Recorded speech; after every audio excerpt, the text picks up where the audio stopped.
quando vocês orarem, não sejam como hipócritas. Eles gostam de ficar orando em pé nas sinagogas e nas esquinas, a fim de serem vistos pelos outros. Eu asseguro que eles já receberam sua plena recompensa. Mas, quando você orar, vá para seu quarto, feche a porta e ore a seu Pai, que está em secreto. Então seu Pai, que vem em secreto, o recompensará. E quando orarem, não fiquem sempre repetindo a mesma coisa, como fazem os pagãos. Eles pensam que por muito falarem serão ouvidos. Não sejais iguais a eles, porque seu Pai sabe do que vocês precisam, antes mesmo de o pedirem.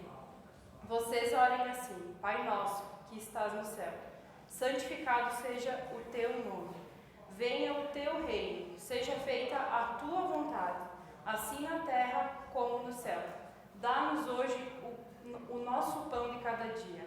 Perdoa as nossas dívidas, assim como perdoamos aos nossos devedores. E não nos deixes cair em tentação, mas livra-nos do mal, porque teu é o reino, o poder e a glória para sempre. Obrigado.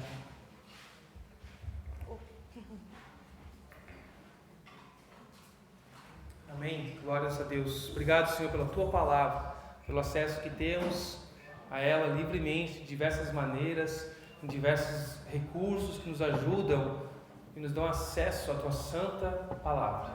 Obrigado em nome de Jesus. Amém. Venha o Teu reino, seja feita a Tua vontade, assim na terra como no céu. Nós estamos nesse trecho da oração. E no mundo que nós estamos vivendo, as pessoas fazem de tudo para distorcer ou apagar a ideia de que Deus, o Pai Todo-Poderoso, é o Criador de tudo, o Supremo, Soberano Criador de tudo que há, de tudo que existe. Fazem isso porque se eles conseguirem diminuir, amenizar, cauterizar a nossa consciência quanto à presença de Deus, quanto à realidade da divindade, abafar os nossos corações quanto ao senso da divindade, então vai ficar mais fácil para eles se livrarem de Deus. E se livrando de Deus, conseguem se livrar da lei de Deus. Se não houver Criador, se não houver lei, se não houver pecado, não precisamos de um Salvador. O mundo faz muito isso. Tem um autor chamado A.W. Pink, que ele nos lembra o seguinte sobre a oração do Pai Nosso. Nessa primeira petição, santificado seja o teu nome, diz respeito à própria glória de Deus. Enquanto a segunda e a terceira dizem respeito aos meios pelos quais a glória de Deus deve ser manifesta e promovida na terra, através da expansão do reino e da vontade de Deus sendo feita.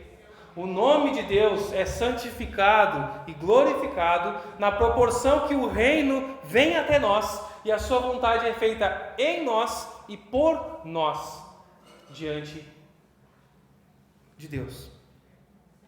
Mas quando nós pensamos em reino, quando você pensa em reino, o que vem à sua mente?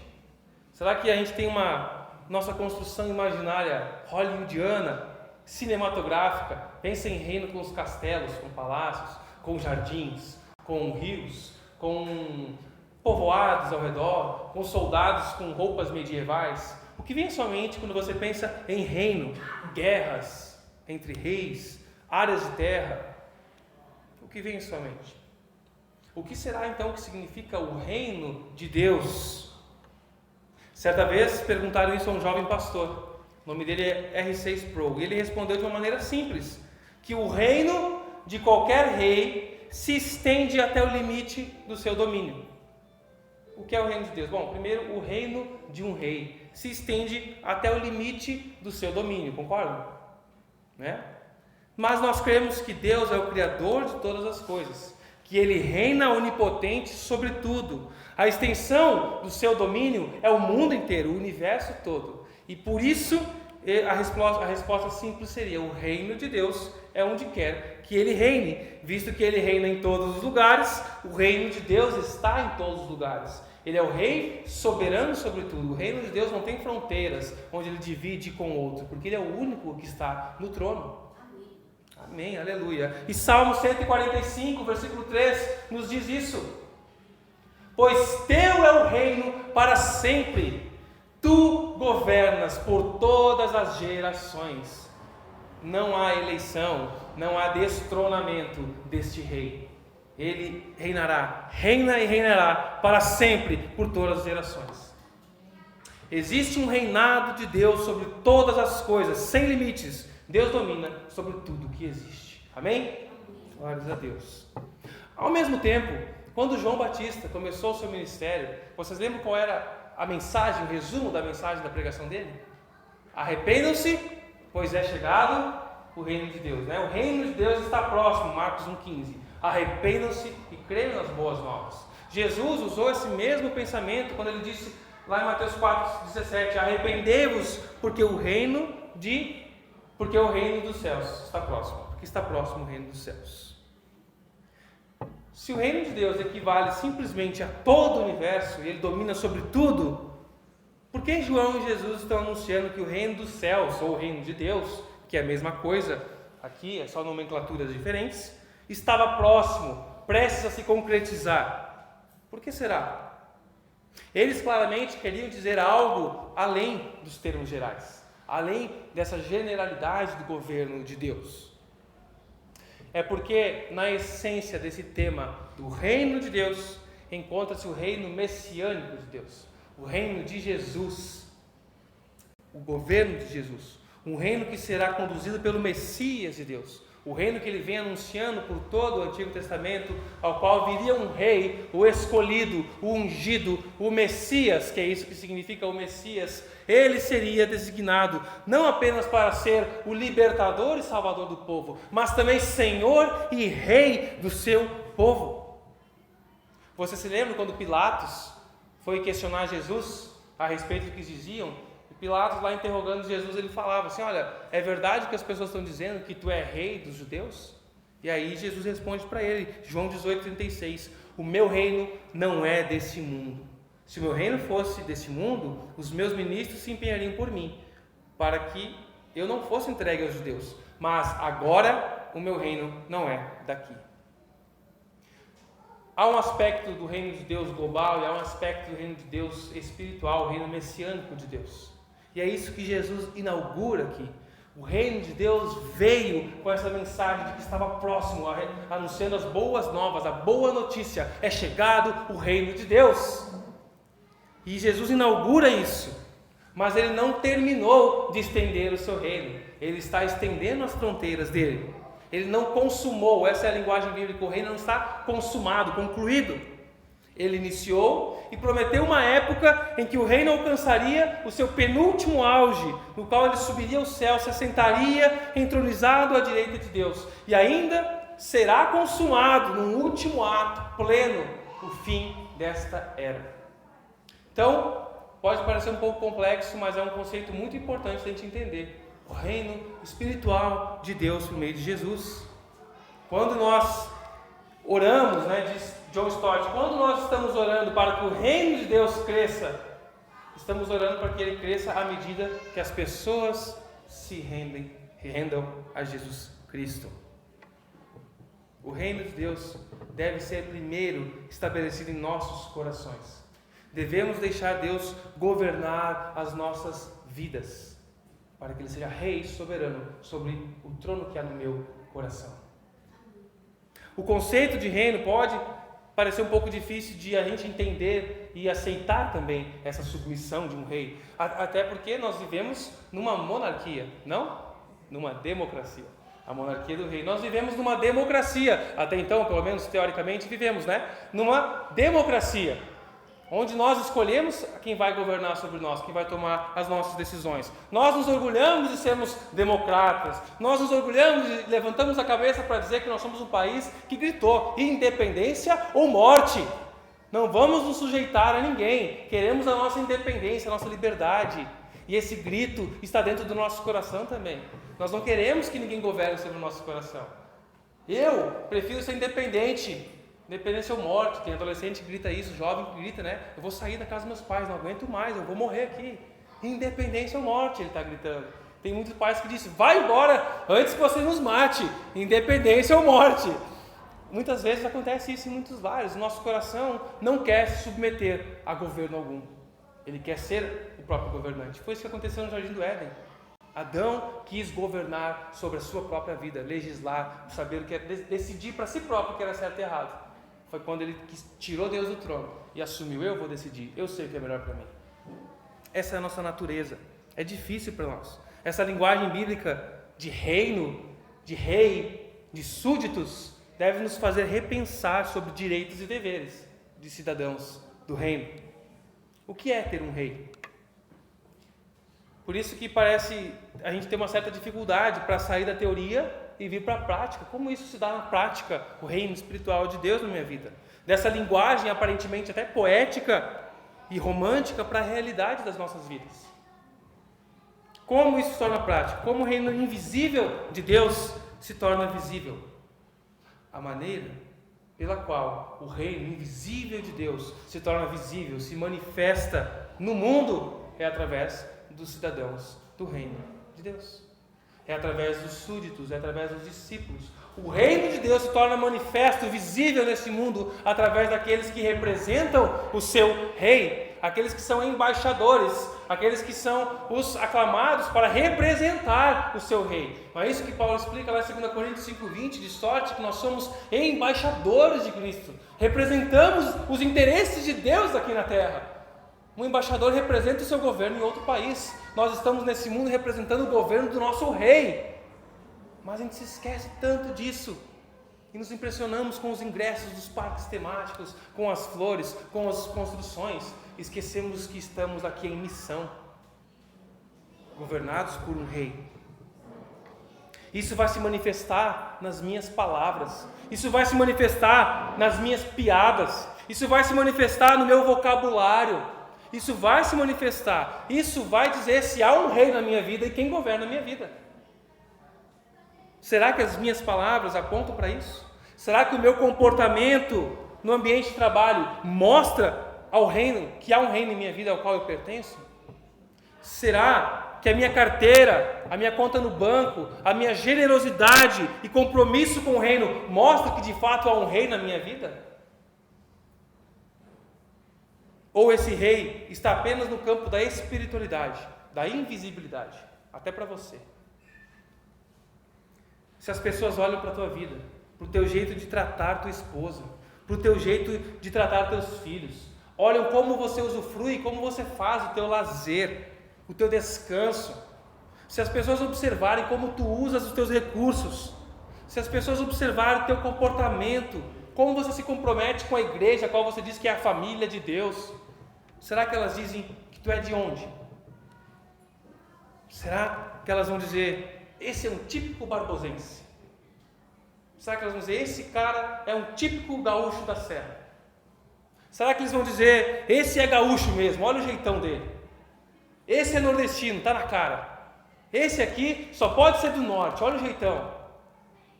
Claro que o nosso sotaque, o nosso jeito, alguns trejeitos nossos vão identificar essa nossa cultura, mas o nosso estilo de vida mostra quem nós somos, de onde nós somos. Mostra alguma diferença? Será que a nossa vida gera pelo menos um questionamento nas pessoas? De onde esse cara é? Esse cara parece ser de outro mundo, olha o que ele fez, olha como ele agiu, olha como ele reagiu. Quem é que faz o que essa pessoa está fazendo? Quem é que ainda no século XXI se preocupa em contribuir para uma igreja, dar dinheiro para a igreja? Quem é que abre a porta para a esposa ainda? Quem é que cuida assim, marido lavando a louça, né, ou invertendo? Quem é a mulher que se submete ao marido para lavar a louça? Tem que ser igualzinho, 5 pratos para cada um lavar, direitos iguais. Onde é que é? Será que o nosso comportamento, o nosso casamento, a nossa vida reflete que nós somos loucos nesse mundo porque nós não somos dele? Quem é o rei sobre a nossa vida? Essa é a cultura do reino de Deus. É a contracultura que Deus chama. Contracultura do mundo. Deus, em Cristo, é rei sobre todas as áreas da nossa vida. Jesus é rei. Se você é um cidadão do reino dos céus, viva como tal. Por isso nós clamamos: venha o teu reino, Senhor. E é por isso que venha o teu reino não se separa de seja feita a tua vontade, assim na terra como no céu. E essas palavras sobre a vontade de Deus podem ser mal compreendidas por alguns de nós. A respeito desse tema, a vontade de Deus, a gente pode fazer uma série só sobre isso, mais à frente. Explorar muitas questões sobre isso. Mas a despeito desse trecho na oração do Pai Nosso, é necessário explicar. Porque alguém pode perguntar, mas a vontade de Deus não é sempre feita? A vontade de Deus não é sempre feita? Por que eu peço que seja feita a tua vontade? É porque de uma forma ela é sempre feita e de outra forma não. Vamos entender isso. Eu não vou ser exaustivo, sistemático quanto a isso, mas eu quero de uma maneira resumida, mostrar com que a Bíblia nos apresenta que a vontade de Deus ela pode ser entendida a partir de 2 pontos de vista, resumidamente. Há outras maneiras de destrinchar isso, mas 2 maneiras, que é a vontade secreta de Deus e a vontade revelada de Deus. A vontade secreta de Deus diz respeito às suas próprias decisões, às ações de Deus, as quais nós desconhecemos as motivações, porque estão nele. Como ele agiu na criação. Apocalipse 4 vai dizer: pois tu criaste todas as coisas, e elas existem porque as criaste segundo a tua vontade. Porque eu quis. Deus disse, responderia assim: mas por que tu criou? Porque eu quis. Essa é a resposta de Deus. É soberana, é secreta, porque está nele, é como ele age. Na providência, lá em Daniel capítulo 4, versículo 35, diz que ele faz o que quer entre os anjos do céu e entre os habitantes da terra. Ninguém pode detê-lo, nem dizer: por que tu fazes essas coisas? Por que tu está fazendo assim, Deus? Por que tu está agindo assim? Porque eu quis, porque eu sou Deus. Seria a resposta, Lá em Romanos, Paulo vai fazendo um jogo de perguntas e respostas assim, até que chega um ponto e ele vai dizer assim: pode o vaso perguntar para o oleiro por que eu estou fazendo dessa forma? Eu fiz porque eu sou o oleiro e você é o vaso.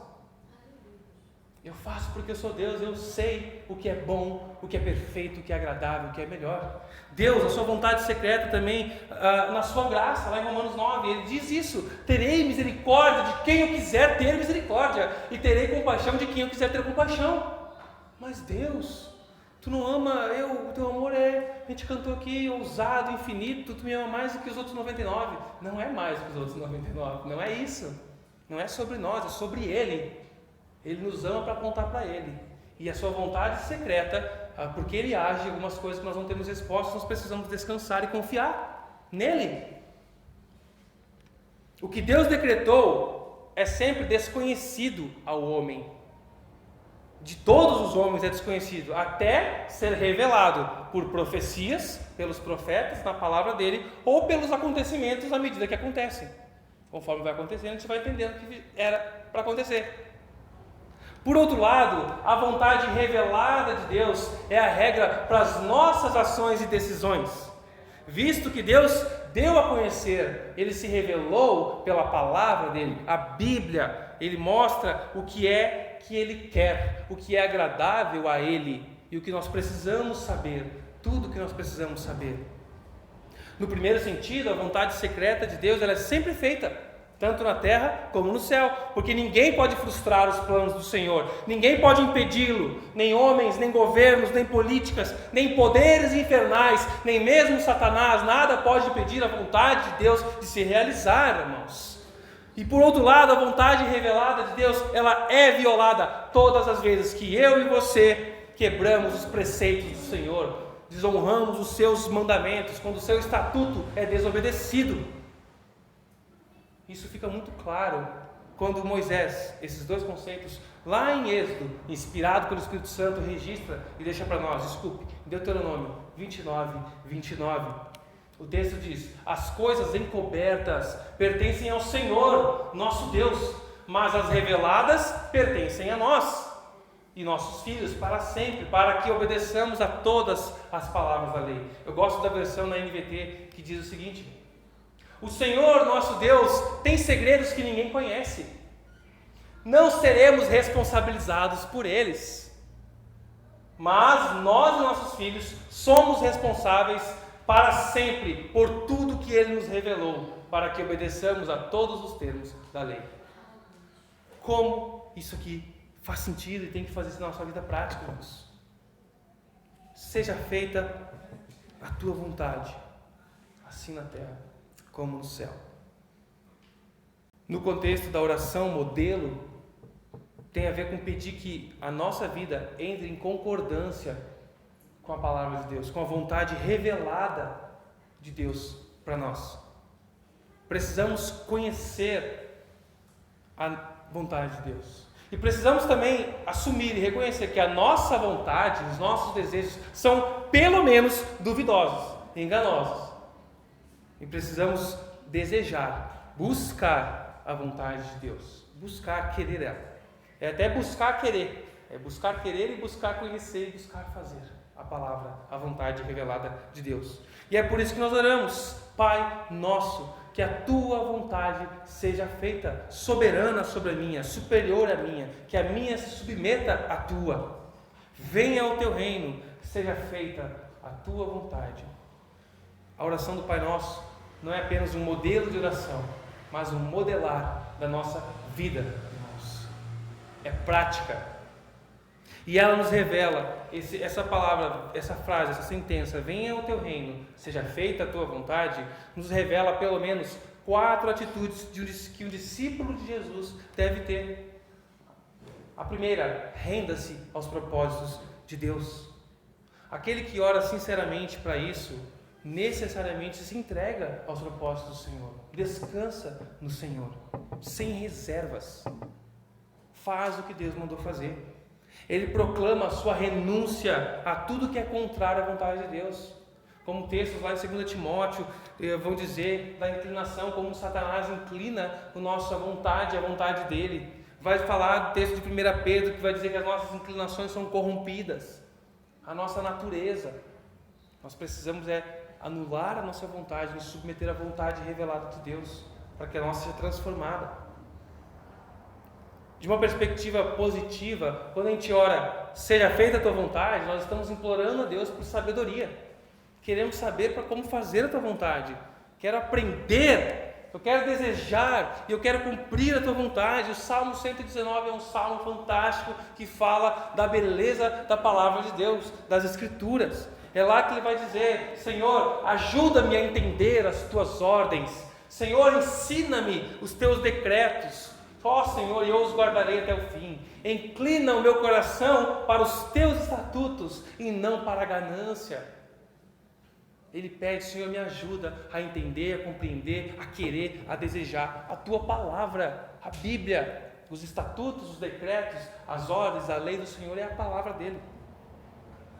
Cada um de nós, individualmente, deve se entregar à vontade revelada de Deus, buscá-la na Bíblia, desejar e cumprir, para que o governo de Deus sobre nós seja completo, para que o governo de Deus sobre a minha e a sua vida seja completo, mesmo que isso resulte em cruz.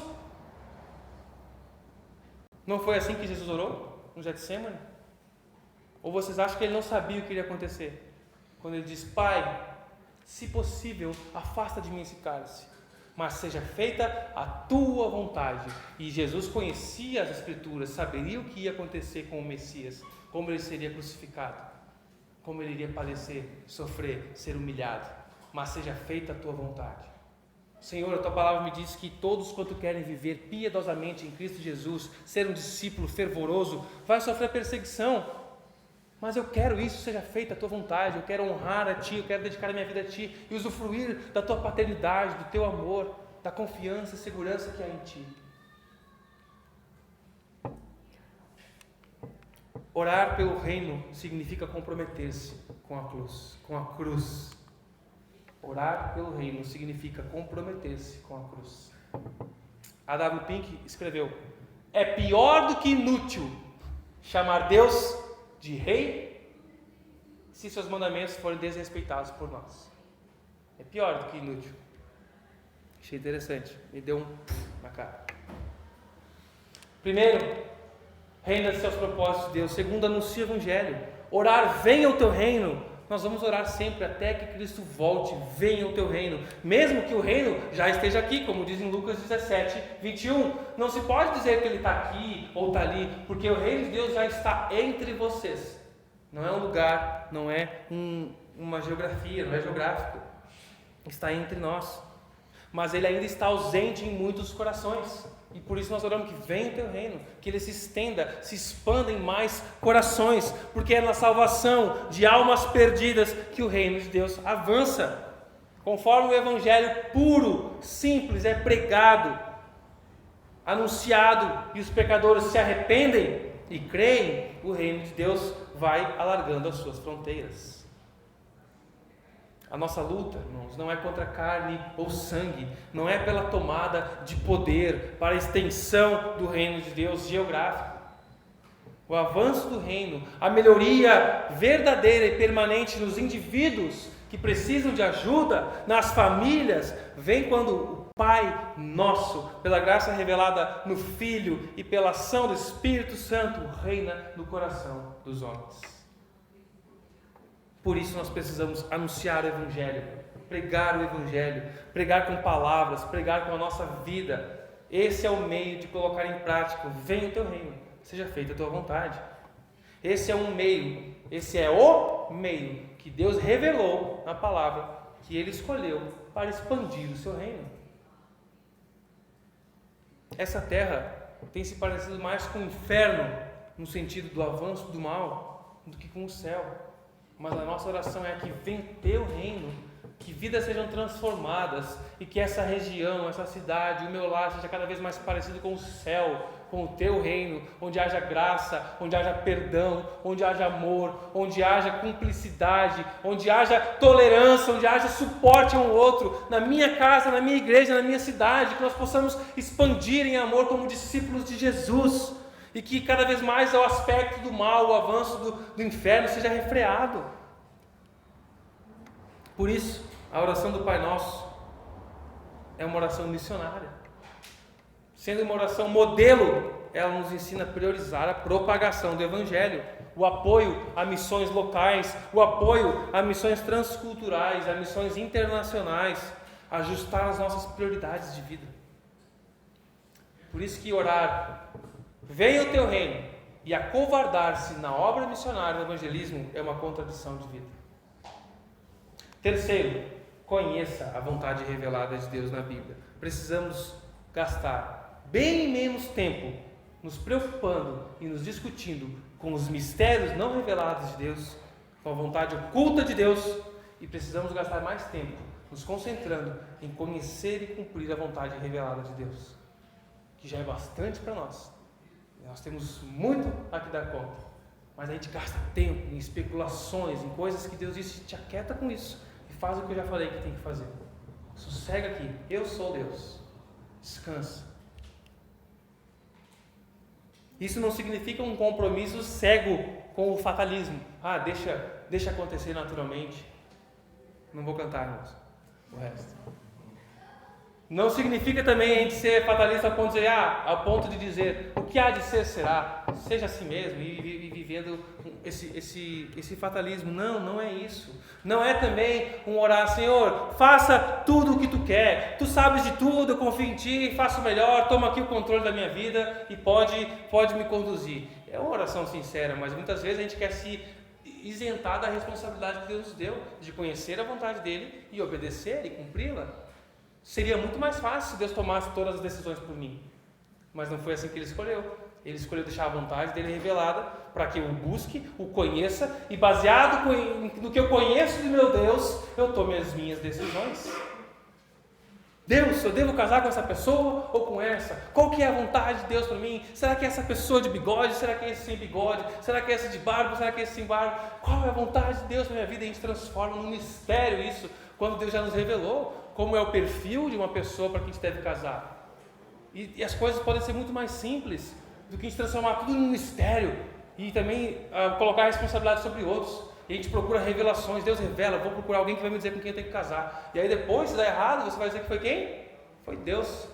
Não foi você que escolheu errado e você não está lutando para fazer dar certo. Irmãos, a vida é mais simples que isso. Nós oramos para que a vontade de Deus seja feita. Isso diz respeito a buscar e fazer a vontade. Descobrir a vontade divina para a nossa vida. Isso acontece quando a gente se familiariza com a vontade revelada. Se eu conheço a vontade revelada, é mais fácil tomar decisões. Eu vou desenvolvendo sabedoria, maturidade e aplicando esses ensinamentos às diferentes situações da minha vida. O profeta Oséias nos lembra que o meu povo está sendo destruído porque não me conhece. Ele diz também mais à frente: conheçamos e prossigamos em conhecer ao Senhor. Não é um prazer, Senhor, te conheço, agora já estou aqui. Não, é a eternidade. E por isso que Jesus diz que a vida eterna é essa, que conheçam a Ti e a Cristo Jesus, a quem revelaste. É conhecer a Ele, quem Ele é, e buscar conhecê-lo cada vez mais, a Sua vontade, o que Ele quer para a nossa vida. A vida vai ficar mais leve, as decisões podem ser mais simples, porque a base das nossas decisões já foi revelada. A Bíblia diz isso. Lá em 1 Tessalonicenses 4:3, a vontade de Deus é essa. Se alguém te perguntar um dia, qual é a vontade de Deus na minha vida? Você pode responder, Deus já deu a resposta. 1 Tessalonicenses capítulo 4, versículo 3, está a resposta para essa que é a pergunta mais feita nas caixinhas do Instagram dos pastores. Qual a vontade de Deus na minha vida? A vontade de Deus é esta, a vossa santificação. Que sejam santos, porque Deus é santo. É isso que Ele quer para você. Senhor, é esse emprego ou é esse? Qual vai deixar você mais perto de Deus? Qual vai fazer você conhecer mais a Deus, ser luz, ser bênção? É muito mais simples. Deus não quer que você vá consultar uma bola de cristal para saber se Ele quer o emprego A ou B. Você pode saber aquilo que você gosta de fazer, o horário que você gosta, as habilidades que você tem. É mais simples. Onde você vai honrar a Deus? Onde você vai ser mais santificado?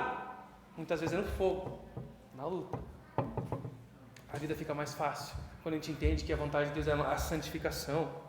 A sua carreira, o seu emprego, né? Gente frustrada com 30, 40, 50 anos de idade, acho que eu escolhi a carreira errada, não era isso que Deus queria para a minha vida. Será? Será que você não santificou o nome de Deus na sua carreira, nos seus princípios, e não tornou a sua carreira boa, para a glória de Deus e sua alegria? Deus não está tão interessado nesses detalhes, eles são secundários. Ele quer que você priorize a santidade, a santificação, a vontade revelada dele. Senhor, que nome eu vou dar para o meu filho? Senhor, que nome eu vou dar para o meu cachorro? Gente, a gente vai descendo. Não se assusta, a gente vai chegando em níveis assim. Pera aí. Você precisa de uma revelação para isso? Então vai lá ler, né? Solta lá, daqui a pouco vai dar Nabucodonosor. Pode chamar o cachorrinho de Nabucodonosor. A vontade de Deus é feita quando você ama a sua esposa, se doa por ela, quando você ama e serve ao seu marido, ajudando na missão de vocês, quando você oferta, quando você evangeliza, quando você perdoa, quando você abençoa, quando você não entra no jogo sujo do sistema do mundo, quando os princípios da palavra de Deus influenciam as suas escolhas, a sua decisão, quando você olha o que é melhor para a saúde espiritual da sua família. Eu já vi famílias maduras, homens declinando ofertas de emprego, porque naquela cidade não tinha uma igreja para a família dele. Você teve uma baita oferta de emprego, uma promoção, mas naquela cidade não tem uma igreja para minha família. Meus filhos vão ser criados sem igreja. Ou Deus vai me mandar lá para plantar uma, ou eu não devo ir. Porque a prioridade é a minha santificação, os meus filhos. Declinando o encantamento do mundo, a carreira, o meu nome ser glorificado, eu crescer. Não é sobre isso. Não é sobre isso, é onde você vai ser santificado, onde você vai ser amadurecido. E as decisões ficam mais fáceis, mais simples.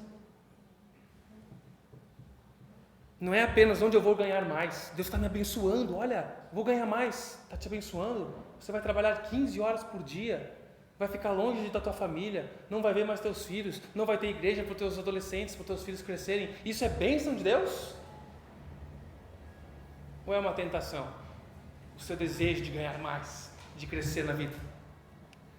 As suas escolhas são a vontade de Deus sendo feita quando não é o princípio e a palavra de Deus, não é apenas onde o meu filho vai ter mais oportunidades de carreira, de emprego, de vida. É onde meu filho vai ter mais oportunidade de se relacionar com Deus. Jesus conhecia a vontade de Deus Pai, ele sabia o que ele ia passar quando ele orou no Getsemane. Mas nós erramos tanto, mas os nossos erros e pecados apontam para a perfeição futura do reino pleno de Cristo que virá. Quando a vontade de Deus, no reino dele, pleno, nos céus, quando a nova Jerusalém vier à terra e todos louvarem o Senhor, será cumprida ampla e livremente, sem exceções, sem restrição, sem a presença do mal. Por isso, quando nós oramos, venha o teu reino, seja feita a tua vontade, assim na terra como no céu, nós estamos também ansiando, devemos ansiar pela volta de Cristo. Venha o teu reino, Senhor. Ansiar pela vinda do reino de Deus pleno, aprender a desmamar deste mundo, dos prazeres momentâneos, das coisas passageiras daqui, e desejarmos o céu, desejarmos a presença de Deus, a pessoa de Jesus. Venha o teu reino, Senhor. Traga logo o desfecho na história da redenção, ao qual o Senhor já revelou. Traga esse desfecho. O crente não é otimista, ele tem uma esperança viva. Não é um otimismo afirmativo, positivo. É uma esperança viva que nos livra da ansiedade desse mundo instável.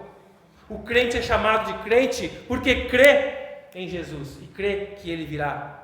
A certeza, como diz lá em Apocalipse 5, de 12 ao 13. Digno é o Cordeiro que foi sacrificado. Vê se tem aqui. Tem. De receber poder e riqueza, sabedoria e força, honra, glória e louvor. Depois ouvi todas as criaturas no céu, na terra, debaixo da terra e no mar cantarem: louvor e honra, glória e poder pertencem àquele que está sentado no trono e ao Cordeiro para todos sempre. Aleluia! Venha o teu reino, onde não haverá dor, onde não haverá choro, onde não haverá lágrima, onde não haverá ódio, onde não haverá mentiras, onde nós não vamos titubear, será que a gente faz ou não faz, onde nós vamos cumprir plenamente a vontade de Deus, ansiar pelo céu, pela vinda de Deus. Alguém já disse que a oração é um instrumento poderoso, não para realizar a vontade do homem no céu, mas para realizar a vontade de Deus na terra.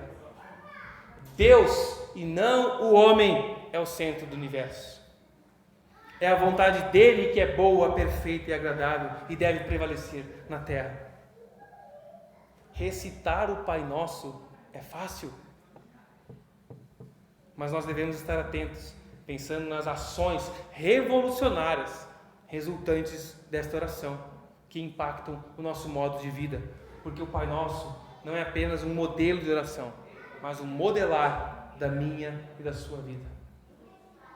Ao contrário do instinto da natureza humana de se proteger, de querer sempre os seus próprios interesses, de ser egocêntrico, o caminho de Jesus, a vida cristã é revolucionária, é contra a cultura do mundo, é contra o sistema. Lembra do Yuri? É contra o sistema, é ser revolucionário, obedecer, clamar, ser o servo de Jesus. Em primeiro lugar, o reino de Deus.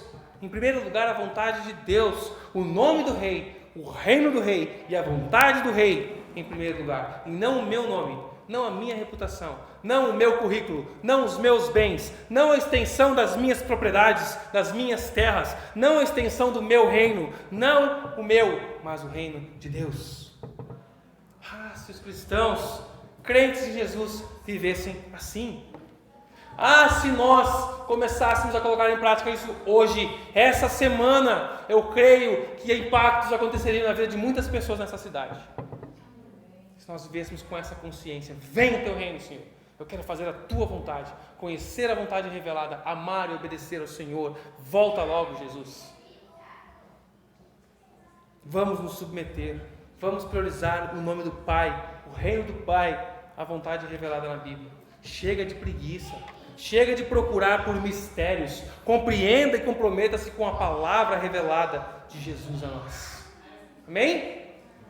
Romanos capítulo 14, versículo 17, nos diz: o reino de Deus não diz respeito ao que comemos e bebemos, mas a uma vida de justiça, de paz e alegria no Espírito Santo. Justiça, vida de retidão, vida de andar e ser guiado pelo Espírito Santo de Deus, vida de paz, paz com Deus, em consciência, em serenidade, paz com o povo de Deus, a igreja, e buscar a paz com todos, paz com o mundo, e alegria no Espírito Santo, um deleite de Deus, um contentamento em todos os momentos e estágios da nossa vida. Glórias a Deus por Jesus Cristo, que abre o caminho da justiça, da paz e para a nossa alegria. Amém, irmãos? O Pai Nosso não é apenas um modelo de oração, mas um modelar das nossas vidas.